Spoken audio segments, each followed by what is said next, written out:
So, in order to demonstrate a nice little example of two people and how they respond differently to trauma, as well as why they respond differently to trauma and how they heal differently, we will talk about Julia and Oscar. So, Julia and Oscar are a couple and they recently started dating. They're 18 years old, they live in the same neighborhood, and they are about to go on a date.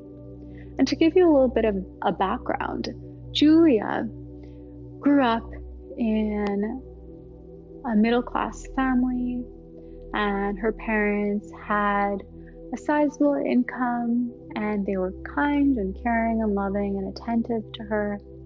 And she did not suffer any considerable childhood trauma.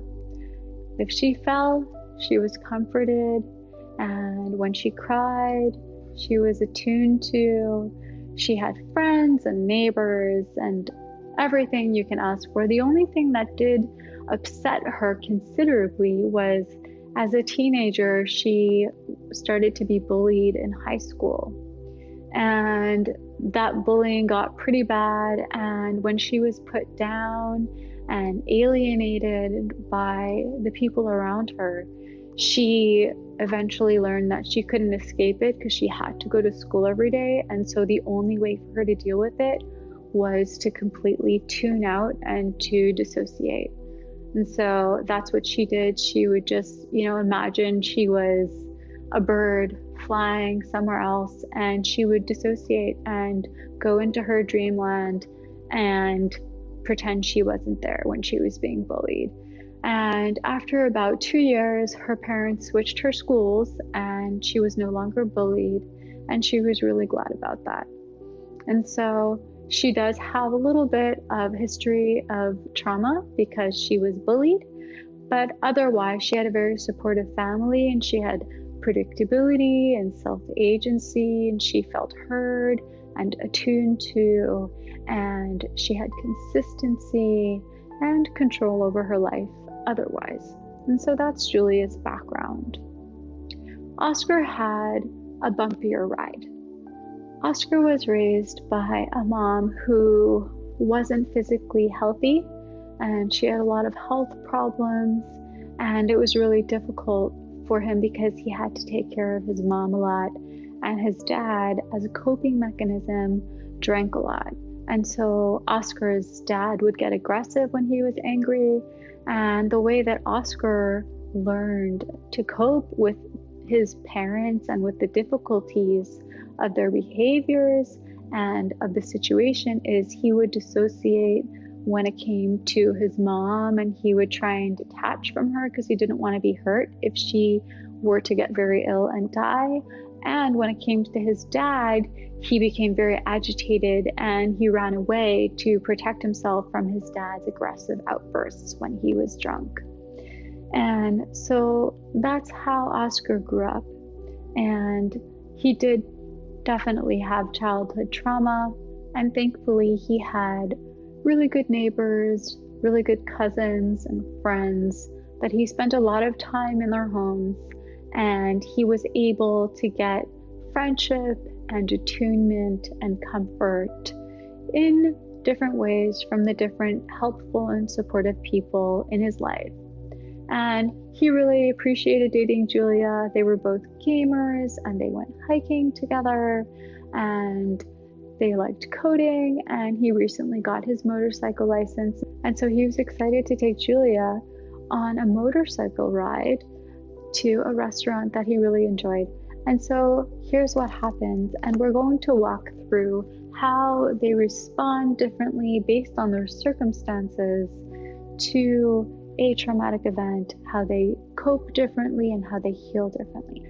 Now, before we go on this motorcycle ride with Julia and Oscar, we'll just describe what functions of their brain are online as they're chit-chatting and as they're hanging out and everything is calm.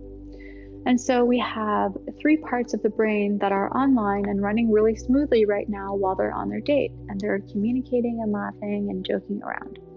And so that is the lizard brain, the mouse brain, and the monkey brain. And those are three different layers, so to speak, to describe the different functions of our brain. And they've all evolved in different sequences. So the first part of our brain was the lizard brain, and that evolved first. The lizard brain is our brainstem. It's responsible for temperature, sleep, wake, stress, and our vital signs. So heart rate, blood pressure, breathing. And once the lizard brain is working well and everything's going smoothly and it's doing its housekeeping, then we can continue on to the higher areas of our brain. The mouse part of our brain is the limbic system. And that means that it's preoccupied with emotions. And so that's fear, that's survival, that is sex or arousal. And it's really preoccupied with protection, survival, emotions, and it's not doing a whole lot of critical thinking at all. Then we have the highest, most advanced part of our brain, which is the monkey brain, and that's the cortex. And that is responsible for reining in the emotions. So saying, hey, listen, I know you're feeling fearful, or I know you're feeling angry or aroused or attracted to someone and excited, but hey, let's take a step back. How do you want to approach the situation? So it reins in the emotions. It's responsible for math, for language, for critical thinking, for planning, for memory.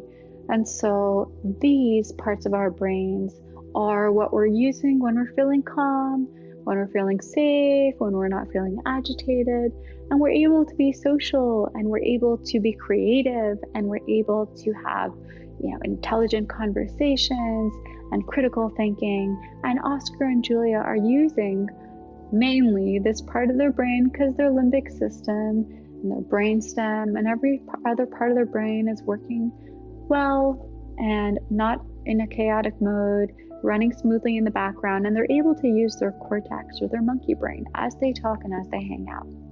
And we'll see how that changes when trauma happens. So Oscar and Julia get on the motorcycle and they start driving, and they're on the highway and they're having a lovely time when suddenly out of nowhere there's a drunk driver, and this drunk driver does not see Oscar's bike, and it swipes his bike, and Oscar and Julia go up into the air and they are terrified. And at first their body responds in the fight flight, and so they have all this, the HPA axis activates, the amygdala sends all these hormones rushing through that activates the adrenal glands, and so now we have cortisol, adrenaline, noradrenaline. The muscles are sent all of this blood for fight flight, but then quickly the body realizes as they're approaching the ground that this is not a situation they can get out of.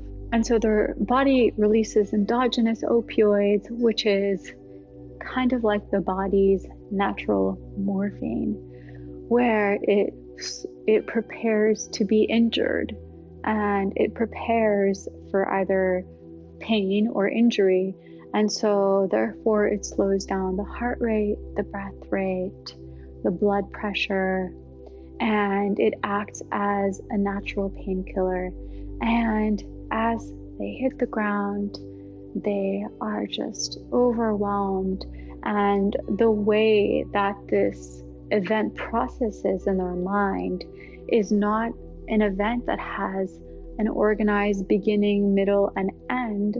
Rather, it processes the way that it happened so quickly to them before their brain was able to digest what happened. And so the way that they process this right off the bat is a whole overload of emotions and sensations that went straight through the amygdala and activated fear.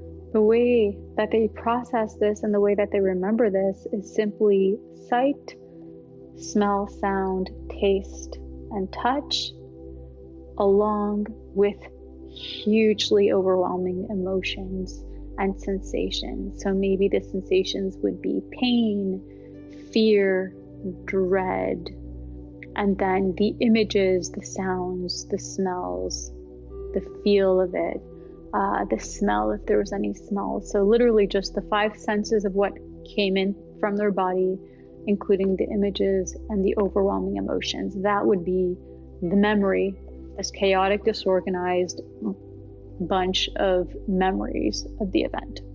Luckily for Julia and Oscar, there is a pediatrician that stops her car, and she pulls up right near their accident, and she comes out and she reassures them and she calms them, and she stays with them and gives them presencing until the ambulance arrives. And although it was very, very terrifying for them, they were given that presencing, that reassurance right after the event, right after the traumatic event. And luckily, they were scratched and bruised, but they were not gravely harmed. And the reason why it's important to say that somebody came by directly after this event and provided care is because what happens directly after an event is also a big indicator of how traumatic that event was. And so taking that into a bigger context, we often see that survivors of abuse or trauma often are not heard, are not believed, or they're in isolation. They don't get the help and the support they need. And that contributes to the magnitude of the trauma and to the probability that they will be diagnosed with PTSD. And so stating over here like, hey, right after this event, the pediatrician came by and reassured them and gave them care, and they were seen and heard and cared for, is a big part of this picture. And to give you another example is in the Blitz bombings, there were children right after the bombings during the war that were sent to the countryside. And there were other children that stayed with their parents and suffered more trauma by viewing people dying around them and people suffering from more bombs. And what shockingly they found was that the children who were separated from their parents right after this bombing, right after this trauma, and sent to a safer place where they no longer saw bombing and death around them, they suffered more long-term trauma and PTSD than the children that stayed with their parents and went through more bombings.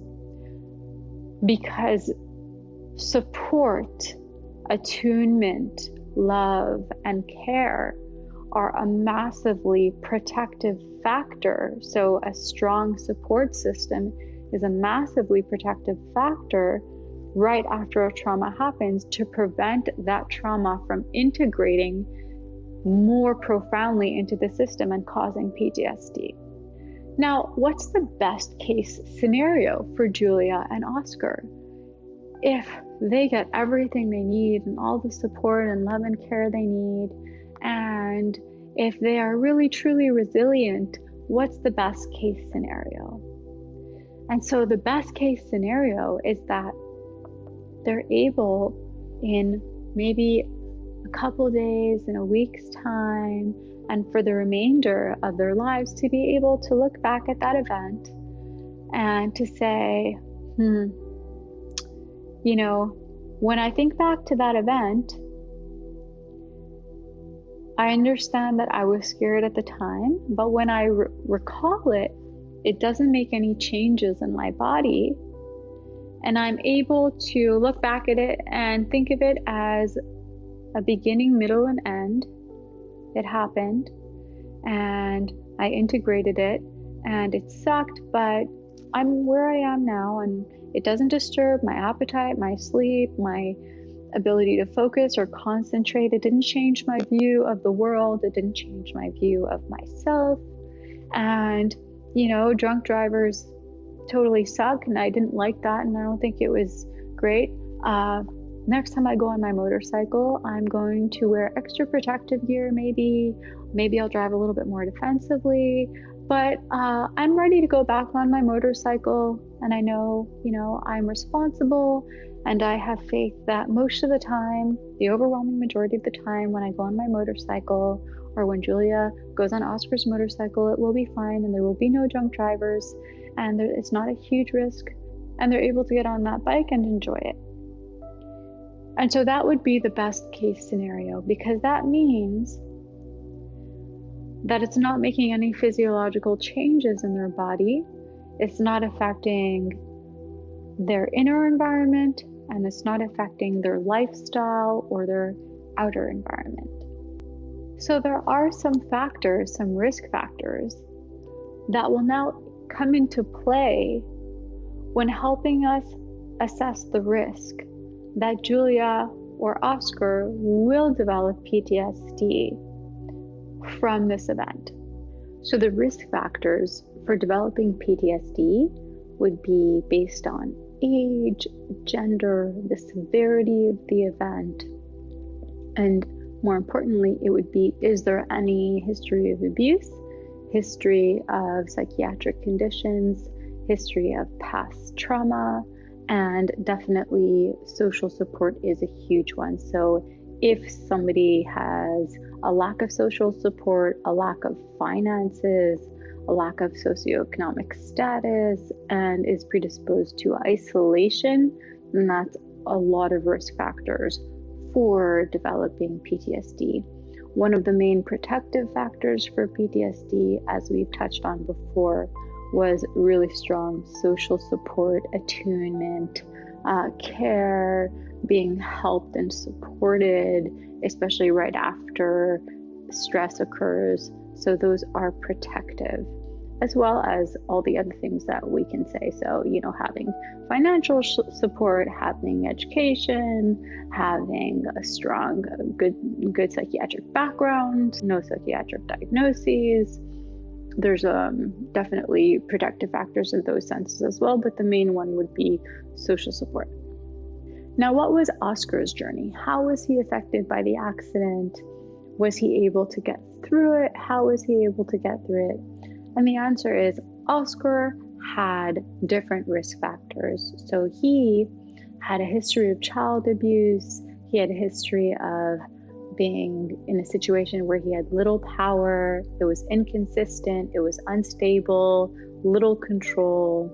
And now with the accident, it brought about all of these sensations in his body and all of these emotions within him that brought up a lot of that past. And with all of that past brought up the same neural networks and functioning of that past. This means that Oscar was prone to dissociate when it came to his mom and her illness, and he was prone to live in hyperarousal, always in fight-flight, by running away from his aggressive, addicted to alcohol dad. So now, when his body felt similar sensations and emotions of feeling helpless, lack of control, maybe feeling guilt because he was the driver of the bike, now all of these old neural networks and all of these old survival networks come back into being and reactivate. Now, 2 months later, Oscar does not have a high socioeconomic status. He doesn't have a lot of money. He doesn't have a lot of support. He is isolated, and he is suffering from hypervigilance, flashbacks, intrusive thoughts, loop thinking, sleep disturbances, appetite disturbances. He has difficulty connecting with others. He feels hypervigilant, and he's always identifying dangers or potential dangers around him. His vital signs are increased, his heart rate, his blood pressure. He has reduced heart rate variability. He has a lower immune system, increased blood sugar. He has widespread inflammation, and he has difficulty focusing at work and school, difficulty learning new things, difficulty connecting with others and concentrating, and difficulty being sexually aroused as well. The more that he lives like this, the stronger his smoke alarm gets, and he's constantly on the lookout for danger. He's constantly on the lookout for something he has to protect himself from. And living like this increases the control and the power and the activity of the amygdala, and decreases the control, power, and activity of the cortex, meaning that planning, that creativity, the math, the language, the being able to describe, talk about things, being able to learn new things, all of that is getting less and less active. Not only that, but from the limbic system's perspective, there's also the HPA axis that's being activated. So lots of adrenaline, cortisol, noradrenaline, and it's exhausting and draining to constantly live with having your muscles being given all of this blood sugar and blood supply, and having the rest of your body in overdrive. It's exhausting, and most of all, it's not giving him the capacity to live in the present. It's only pulling him back into the past with every trigger, with everything that reminds him of what happened. He's being pulled back into the past, physiologically reliving the event in his body and in his mind. He's not able to enjoy his life. He's not able to go for dinner normally, connect with people, joke around, have fun, be creative, be excited, be adventurous. All of that is stuck in fight flight, right? So it's gone right now. And just another word on immunity and the stress response. Not only is there widespread inflammation, but also just the same way as Oscar is hypervigilant at identifying danger and reacting quickly and being jumpy and over-responding and overreacting to small signs of danger, his immune cells at the cellular level are also hyper-responding. And that's how autoimmune conditions happen, because slowly but surely the cells start to attack each other, misidentifying healthy cells as dangerous cells. So it's even happening at the cellular level.